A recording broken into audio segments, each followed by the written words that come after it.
जी, आज हमको थोड़ा सा गुण के बारे में बात करनी है। पदार्थ गुण के साथ जो जिस तरह से हैं, अब प्रत्येक पदार्थ गुण वाले तो अनिवार्य रूप से है ही था। ये भी आप पहले से ही समझ गए हैं, जान चुके हैं। बिना गुणों का द्रव्य नहीं है और बिना द्रव्य के गुण भी नहीं रहते हैं। गुण और द्रव्य का दोनों का परस्पर अविनाभाव भाव। आज हम गुण की संख्या, गुण का प्रमाण, गुण का काल, गुण का द्रव्य के साथ अविनाभाव संबंध आदि ऐसी कई बातों पर, कई विषयों पर विचार विमर्श करना चाहते हैं। सबसे पहली बात यहाँ पर यह है कि गुणों की संख्या। अब गुण जो है अलग अलग तरीके से किसमें कितने हैं, किसमें कितने हैं, गुणों की संख्या कितनी है, कैसी है, तो वो भी आप प्रमाण में समझ सकेंगे। तो गुण है तो निश्चित ही, इसमें तो कोई दो राय नहीं है। सवाल गुणों की संख्या का आ रहा है, तो मैंने यहाँ थोड़ा सा टेबल दिया है, आप देख सकते हैं। सबसे पहले हम गुणों की संख्या की दृष्टि से 3 डिवीजन कर रहे हैं। तो 3 के अंदर एक गुण वाला, अनेक गुण वाला, अनंत गुण वाला। द्रव्य जो पदार्थ हैं उनके अंदर धर्मास्तिकाय, अधर्मास्तिकाय और आकाश एक एक ही गुण वाले हैं। ध्यान रखिए, अभी हम धर्म की बात नहीं कर रहे हैं। गुण अलग वस्तु है, धर्म अलग वस्तु है। क्या लग रहा है आपको? तो गुण जो है वो क्या काम कर रहे हैं साहब? जिस द्रव्य में है उस द्रव्य की पहचान कराएंगे, और जिस द्रव्य में नहीं है उससे भिन्नता सिद्ध करेंगे। बरोबर है? अब द्रव्य तो दिखाई नहीं दे रहे हैं, तो गुणों से ही हम द्रव्य को पहचानेंगे। ये हम अलग विषय सीख रहे। गुण क्रिया कारित्व, गुणों के आधार पर ही द्रव्य अपनी क्रिया कर रहा है। अभी हम क्रिया कारित्व का देखेंगे तब ख्याल आ जाएगा। यहाँ पर क्या है कि आकाश इतना बड़ा एक द्रव्य होते हुए भी, इतना बड़ा अनंत प्रदेशी द्रव्य होते हुए भी सिर्फ एक ही। ये कौन सा गुण है? विशिष्ट गुण। विशिष्ट गुण भेदक होते हैं। तो यहाँ विशेष गुण जो होता है वो अपना अपने ही द्रव्य में रहेगा, उसी द्रव्य में रहेगा, भिन्न द्रव्य में नहीं जाएगा, विरुद्ध द्रव्य में नहीं जाएगा। धर्मास्तिकाय भी वैसा ही द्रव्य है, अधर्मास्तिकाय भी वैसा ही द्रव्य है। धर्मास्तिकाय 14 लोग का इतना बड़ा है, उसमें एक ही गुण रहेगा। अधर्मास्तिकाय भी 14 लोग का इतना बड़ा है, उसमें भी एक ही गुण रहेगा। अब तीनों द्रव्य हो गए, सब बड़े बड़े द्रव्य हैं। सबसे बड़ा कौन हुआ और फिर दूसरे दो कौन हुए, कैसे हुए? अब यहाँ पर जो है प्रदेश रचना जिसकी जिस प्रकार की जैसी है। क्या ला रहा है आपको? उत्कल के क्या है? अनंत भी है, असंख्य भी है, संख्यात भी है, एक भी है, दो भी है, कम ज्यादा भी होते रहते हैं। क्योंकि पुद्गल के खंडित होकर के वापिस खंडित हो जाएंगे। पुद्गल के प्रदेश सब वर्गनांक बन गई ना, कार्बन वर्गना बन गई, औदारिक वर्गना बन गई, सब वर्गनाओं के अनंत प्रदेश। नियम क्या है? आप उसी में बोलिए तो सबको सुनाई। सब देश में नहीं बोल सकते। क्यों? अब इको आ जाएगा, इको आता मैंने ट्राई किया। पुद्गल के अनंत प्रदेश होते हुए भी पुद्गल के प्रदेश खंडित हो जाते हैं, विघटित हो जाते हैं। तो पुद्गल जो है वापिस जो है, जैसे हमने कार्बन वर्गना ली और कर्म बनाया, अब उसमें से प्रदेशों के प्रमाण जो है खंडित हो गया, खंडित हो गए। हमने लिए तब अनंत लिए, और उसमें से निद्रा की तब थोड़े से संख्या थी निद्रा की। हमने एक उपवास किया, दो उपवास किया, 8 उपवास किए, तो आपने संख्यात ही प्रदेश जो है पुद्गल के विसर्जित किए निद्रा में। तो वो तो पुद्गल की अखंडता तो अनंत की अखंडता खंडित हो गई। आकाश के प्रदेश अनंत है और अखंड है, और एक भी प्रदेश अनंत काल में भी खंडित होने वाला ही नहीं है। ख्याल आया? आपको सबको इस पर 5-5 सेंटेंस लिखने पड़ेंगे साहब, और 5-5 सेंटेंस लिखेंगे तब आकाश सबसे बड़ा क्यों है ये हमको समझ में आ जाएगा। अब दूसरी बात यहाँ ध्यान दीजिए, सबसे छोटा वाला द्रव्य कौन सा है? जिनके जितने प्रदेश हैं उनके प्रदेशों में कभी भी कम ज्यादा कुछ भी नहीं होता है। सिर्फ पुद्गल में क्यों होता है? पुद्गल के प्रदेश खंडित भी होते हैं। खंडित होने के कारण पुद्गल के प्रदेशों की संख्या स्टेबल स्थिर नहीं है। संख्यात असंख्यात अनंत सब है। और बाकी पुद्गल को छोड़कर पुद्गल सिवाय के सभी चारों द्रव्य कैसे हैं? अखंड हैं। अखंड होने के कारण नियम क्या बैठेगा? एक भी द्रव्य में प्रदेशों के अंदर कोई कम ज्यादा कुछ भी नहीं होगा। आया ख्याल में? आत्मा के प्रदेश असंख्य ही है। अनंत काल पहले भी आत्मा के प्रदेश असंख्य ही थे, आज भी असंख्य ही हैं, और भविष्य के अनंत काल के बाद भी अनंत होंगे ही नहीं, असंख्य ही रहेंगे। काल कितना भी बदल जाए प्रदेश बढ़ेंगे नहीं, कम ज्यादा नहीं होते, कुछ भी नहीं हो रहा है। अनंत जन्म जीव ने संसार में कर लिए तो भी एक भी प्रदेश घटा भी नहीं बढ़ा भी नहीं। अंत में जाकर के संसारी आत्मा सिद्ध हो गई, मोक्ष में जाकर मुक्त हो गई तो भी एक भी प्रदेश बढ़ा नहीं, घटा नहीं, और अभी कभी भी बढ़ेगा ही नहीं। अखंडता जो है, अखंड प्रदेशी पिंड। चल अब संख्या बाद में लगाइए, लेकिन प्रदेश अखंड प्रदेशी पिंड है तो अखंडता अनिवार्य है। आकाश में भी, धर्मस्थिकाय में भी, अधर्मस्थिकाय में और आत्मा में। अब यहाँ हम क्या बात कर रहे हैं? गुणों का प्रमाण संख्या में किसमें कितना है। अभी क्या बात की? आकाश अनंत प्रदेशी अखंड द्रव्य है। द्रव्य का स्वरूप ही प्रदेश समूहात्मक पिंड रूप में है, ये हम पहले सीख गए। मैं थोड़ी रिक्वेस्ट करता हूँ कि पिछले नोट्स आप देखते रहना, नहीं तो भूल जाएंगे। सबसे जल्दी भूलने वाला विषय जो है द्रव्यानुयोग ही है, और सबसे बहुत डिफिकल्टी से समझ में आने वाला सब्जेक्ट भी द्रव्यानुयोगी है। यही बात है। तो अब इसमें क्या है कि जिस प्रकार का द्रव्य है उसमें हमने ये देखा कि प्रदेश समूहात्मक पिंड रूप ही द्रव्य है। द्रव्य उसी को कहते हैं। 22 वर्षा दोनों बोलेंगे जिनल में। अगर यदि प्रदेश समूहात्मक पिंड नहीं है तो वो द्रव्य ही नहीं है। प्रदेश समूहात्मक अखंड पिंड नहीं है या अखंड प्रदेश समूहात्मक पिंड ही नहीं है तो वो द्रव्य ही नहीं है। 22 वर्षा अगर द्रव्य ही नहीं है तो वो प्रदेश समूहात्मक पिंड है ही नहीं, द्रव्य हो गया। अब आकाश द्रव्य के ये अनंत जो है प्रदेश हो गए।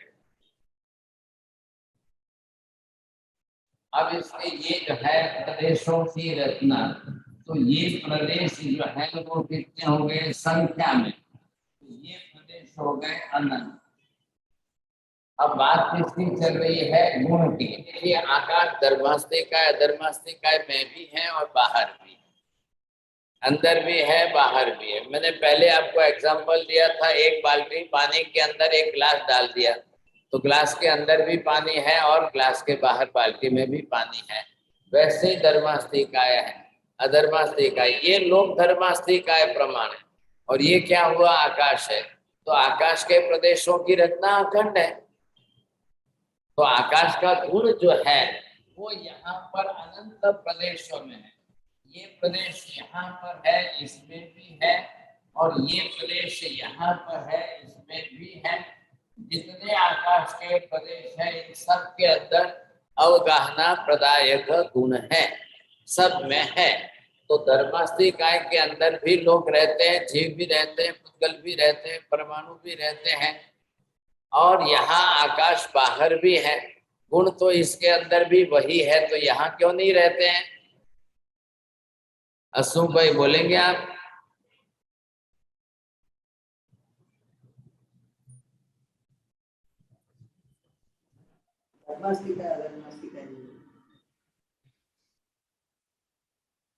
नहीं ध्यान में आ रहा है? हाँ जी मीना बहन बोलिए। आकाश दोनों तरफ सेम एक ही है, आकाश अखंड है, आकाश के प्रदेश भी अनंत है, प्रत्येक प्रदेश में गुण है। जो धर्मास्ती का लोक के अंदर आकाश है उसमें भी वही गुण है, लोक के बाहर जो आकाश है उसमें भी वही गुण है। तो फिर लोक में ही क्यों रहते हैं, बाहर क्यों नहीं रहते हैं? आकाश तो सबको समान जगह दे रहा है, क्या तकलीफ है? आत्मा है और इसके प्रदेश असंख्य है। अब ये फिगर बदलेगा नहीं, परमानेंट हो गया। अनंता अनंत काल पहले भी आत्मा के प्रदेश अनंत असंख्य ही थे, आज भी असंख्य ही है। भविष्य के अनंता अनंत काल के बाद भी प्रदेश असंख्य ही रहेंगे। अनंता अनंत भूतकाल, अनंता अनंत भविष्य काल में कभी भी एक भी प्रदेश बढ़ेगा नहीं, घटेगा नहीं, अखंडता के कारण। और गुण भी अनंत ही है, थे भी अनंत, आज भी है, भविष्य में भी रहेंगे। संसारी जीव में निगुण में भी अनंत गुण थे है। भविष्य के अंदर आत्मा जब सिद्ध हो जाएगी, मोक्ष में चली जाएगी, तो क्या फर्क होगा? गुण अनंत जो थे वही है, सिर्फ निरावरण भाव में प्रकट। सावरण अवस्था में जो गुण आवरण की सहित अवस्था में दबे हुए ढके हुए थे वो प्रकट। अब क्या ध्यान में आया? आवरण से, आवरणों से, किसका आवरण? कर्म के आवरण से जो गुण दबे हुए ढके हुए थे उसी को प्रकट करने का जो पुरुषार्थ किया जाए उसी का नाम धर्म। आत्मा का धर्म क्या है? आत्मा का कर्तव्य क्या है? चले तो आत्मा को यही करना है कि भाई मेरे में अनंत गुण है, और फिर वो ढक जाते हैं आवरणीय कर्म से। इधर देखिए, अब आकाश और आत्मा दो के बीच में थोड़ा डिस्कशन, संवाद चल रहा है, एक नाटक। आकाश कह रहा है कि मैं इतना बड़ा होते हुए एक ही गुण है, मैंने हार मान ली, और तू सबसे छोटा होते हुए भी तेरे में अनंत गुण है, लेकिन तेरे सभी गुण ढक जाते हैं, दब जाते हैं, और मेरा एक गुण हमेशा तक जो है ढकता ही नहीं है, दबता ही नहीं, अनंत काल तक कभी ढकता ही नहीं है। तू अच्छा है कि मैं अच्छा हूं? बोलो। अरे ये बात समझ में आपको? अब इसका उत्तर क्या देना? जीव होने से इतना महान होकर के भी तेरे सब अनंत गुण सब दबे हुए ढके हुए, क्या फायदा हुआ तेरा? अरे चलो तू मेरे को कहता है अजीब है, हेलो मैं अजीब हूँ, लेकिन मैं तेरे से अच्छा हूँ। मेरा एक भी प्रदेश किसी आवरण से ढका हुआ है ही नहीं, कभी नहीं था। मैं तो हमेशा स्टेडी एंड स्टेबल, मेरे एक एक प्रदेश सब जगह पर सब खुले हैं। मेरे यहाँ पर जो है, इधर देखो, लोकाकाश के अंदर आकाश के असंख्य प्रदेश होते हुए भी एक भी, और वहां पर अनंत अनंत पुद्गल परमाणु रहते हुए भी मेरा एक भी गुण जो है एक भी प्रदेश में कभी ढका ही नहीं। ये बाहर जो है या अंदर है? इधर देखिए, अब बाहर में तो कोई पुद्गल परमाणु है ही नहीं, और जो आत्मा के गुणों को ढकने वाले पुद्गल परमाणु है वो लोकाकाश के अंदर अनंत अनंत है, लेकिन फिर भी अनंत अनंत प्रदेश पुद्गल परमाणु मिल करके भी मेरे एक भी प्रदेश के गुण को ढक नहीं सकते हैं। इसलिए मैं आत्मा से भी महान हूं, और आत्मा के प्रदेश सभी जो है अनंत अनंत पुद्गल परमाणुओं से ढके हुए हैं।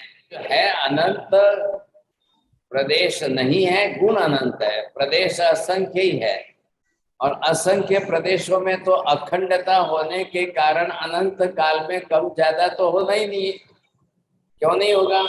आत्मा का एक भी प्रदेश जो है, ये प्रदेश ये बिखर करके अलग तो होना ही नहीं है था। और यहाँ पर क्या विशेषता है, अब ध्यान से सुनना था। ये जवाब, ड्रामा का, नाटक का जवाब क्या है, इसके किसकी महानता है, आप ये देखिए। ख्याल है? आकाश क्या कह रहा है और आत्मा क्या कह रहे हैं? आकाश कह रहा है कि एक प्रदेश में एक ही गुण है, आत्मा कह रहे हैं कि एक प्रदेश में अनंत गुण है, एक प्रदेश में एक एक गुण का प्रमाण अनंत है, एक एक प्रदेश में गुण अनंत अनंत काल से विद्यमान है, भविष्य के अनंत अनंत काल तक विद्यमान ही रहेगा। इसलिए आत्मा आकाश से महान है। जब आत्मा ने जवाब दिया तो उस आकाश के पास बोलने के लिए एक भी जवाब नहीं, कोई शब्द नहीं है। तब क्या जवाब दिया आत्मा ने? मैं छोटा हूँ, असंख्य प्रदेशी हूँ, सब बात मैं अन्य लेता हूँ। मेरे प्रदेश भी असंख्य ही है, अनंत की तुलना में बहुत कम है, लेकिन मेरे एक एक प्रदेश में अनंत गुण है। एक एक प्रदेश में अनंत गुण अनंत काल से है। एक एक प्रदेश में अनंत गुण अनंत काल तक रहने वाले हैं। और एक एक प्रदेश में गुणों का प्रमाण भी अनंत है। आ रहा है ख्याल में आपको? तो ये जो सबसे बड़ी विशेषता है, ये ओरिजिनल नेचुरल विशेषता है। कर्म लगेगा, कर्म खपाएगा, कर्म छपा कर सिद्ध होगा। वो आकाश आत्मा के और आकाश के बीच के संबंध का विषय मत बनाइए।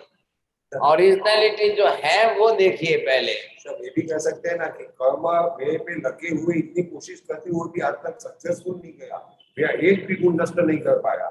हाँ, ये जो है एक एक प्रदेश पर, आत्मा के एक एक प्रदेश पर अनंत कार्बन वर्गना लग करके आत्मा के गुणों को ढका दबाया, लेकिन आत्मा के एक भी गुण को किसी भी कर्म ने समूल संपूर्ण नष्ट नहीं किया। एक भी कर्म जो है आत्मा के गुण को नष्ट नहीं कर सका। तो गुण को तो परमानेंट बरोबर गुण बने ही रहे साथ। और वही आत्मा जब सिद्ध हो गई तो अनंत गुण पूर्ण रूप में प्रकट हो गई। हो या न हो, सिद्ध हो या न हो, सत्ता में गुण बरोबर अनंत बरोबर बने रहते हैं। सत्तागत मतलब क्या? ओरिजिनली सत्तागत गुण अनंत बरोबर बने रहेंगे। आत्मा के एक एक प्रदेश में सिर्फ एक ही गुण है, और वही प्रदेश जो आत्मा में है एक ही प्रदेश पर अनंत गुण है। ये महानता किसकी हुई? और एक प्रदेश में एक गुण का वॉल्यूम अनंत है, क्या है?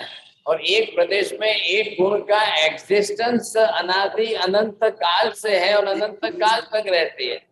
और एक एक प्रदेश में जो गुण का प्रमाण है उस पर अनंत कर्म का आवरण आते हुए भी एक भी प्रदेश का नाश नहीं हुआ, और एक भी प्रदेश में रहे हुए गुणों का नाश नहीं हुआ। आप जो है ना बहुत अच्छे डायलॉग के साथ में पूरा ड्रामेटिक बनाइए इसको। अब किसी की आर्ट अच्छी हो, कांति भाई आए हैं, अगर इनकी आर्ट अच्छी हो तो आप जो है ड्रामेटिक बनाइए, संवाद, समझे? आत्मा ने क्या कहा है? कर्म आने दो, कर्म आए कर्म रहे, अनंत कर्म आए अनंत कर्म रहे, फिर भी मेरे गुणों की अनंतता एज इट इज एग्जिस्टेंस में बनी रही। आकाश अनंत प्रदेशी एक ही है और आत्मा असंख्य प्रदेशी एक एक संख्या में आत्माएं कितनी हैं संसार में? अनंत अनंत आत्माएं। अनंत मल्टीप्लाइज बाय अनंत, तो संसार के अंदर आत्माओं की संख्या कितनी हो गई? अनंत अनंत हो गई। अब इतनी अनंत अनंत आत्माएं जो है, इतनी अनंत अनंत आत्माएं जो है वो कैसे इस तरह से? तो इतनी अनंत अनंत आत्माएं होकर के भी, और सभी एक सरीकी, सभी एक जैसी, सभी एक समान, एक तरीके, कोई कम ज्यादा नहीं, कुछ भी कम फर्क नहीं साहब। एक भी आत्मा में कोई कम ज्यादा कोई फर्क नहीं मिलता है। ये सबसे बड़ी विशेषता है कि नहीं? और अब जब आप ड्रामा बनाएंगे तभी आपको ख्याल आएगा। तो यहाँ पर इतनी अनंत अनंत आत्मा है। And what type of similarity? आकाश क्या कहेगा? I am the alone, not the similar another आकाश। चलो ठीक है भाई, आकाश तो दूसरा है ही नहीं, लेकिन आत्मा क्या कहेगी? हम तो अनंत की संख्या में होते हुए एक सरीखी समानता है, नो चेंज एट ऑल। ध्यान रखिए, आत्मा भवी हो, अभवी हो, जाति भव्य हो, निगोद में हो, एकेंद्रीय हो, कोई भी हो, अभी बात किसकी चल रही है? स्ट्रक्चरल फॉर्म, कभी द्रव्य स्वरूप, आत्मा के द्रव्य स्वरूप में भवी हो अभवी हो निगोद में सब एक सही क्या रहेगा।